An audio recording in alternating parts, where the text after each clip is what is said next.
What's up, guys? It's MTG Match for you with a reaction video, right? So Innistrad spoilers are in full run, right? Whatever. And we've known that Teferi is making a comeback in this set, right? And I just wanted to give you my live reaction to the card because I've just seen that it just got spoiled.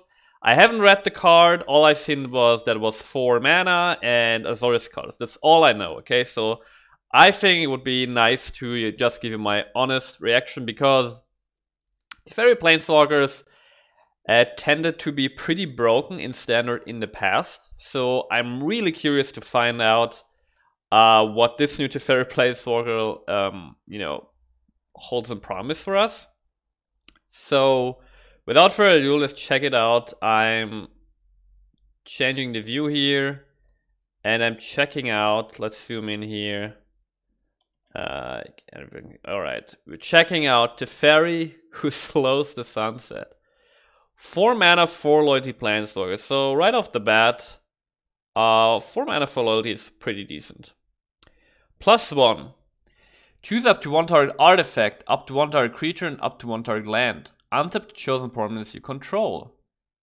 Tap the chosen permanents you don't control. You gain 2 life. Okay, so wait, he can untap lands and artifacts and creatures you control, or tap down opposing stuff, and you gain 2 life. So, but it's just a usual untap, right? Those things still untap during the next untap step, so it's not really helping you defend. But, you know, he can untap a land that you control and maybe tap down a creature your opponent controls. Okay, the +1 is okay. -2, look at the top 3 cards of the library, put one of them into your hand, and the rest on the bottom of the library, and then your okay, so the -2 is like what's it called? Is it strategic planning? No, strategic planning. It's an anticipate, right? -2, and then the -7, you get an emblem with untap all permanents you control during each opponent's untap step, and you draw a card during each opponent's draw step. Huh. Okay, so my first impression right away is that this is not a broken Planeswalker at all.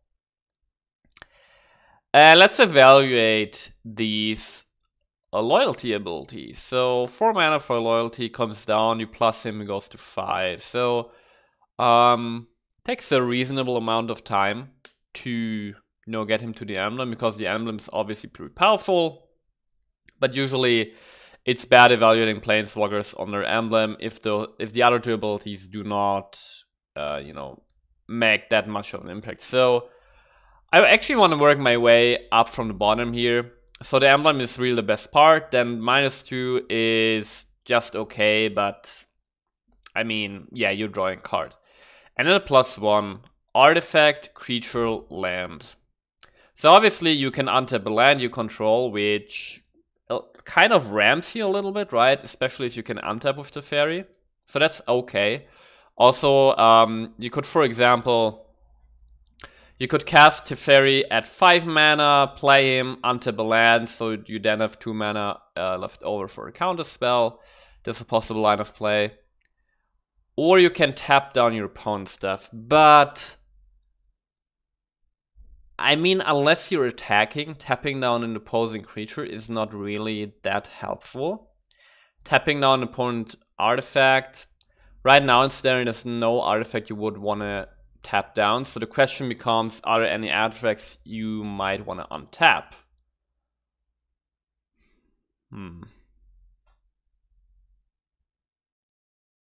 I mean, in a way you can also give one of your creatures pseudo-vigilance with this, right? And you gain 2 life. I think the easiest way to evaluate the +1 is just think about it as untap a land, gain 2 life. Is that great as a loyalty ability? It's not that great, actually. It's not that great. I mean, the emblem is sick, but my honest first impression is that this Teferi is not that great of a Planeswalker. Just very low impact. Azorius control is not a thing right now, but I don't know. it just doesn't do enough. Like gain to life, whatever. I mean, it's nice against aggro, right? But against aggro, you also want to protect your Teferi. And you know, if it said that those, I mean, if it said the permanence of your opponent would not untap during the next untap set, that would be insane. But it's not like that. Choose up to one target artifact, up to one target creature, and up to one target land. Untap the chosen premise you control.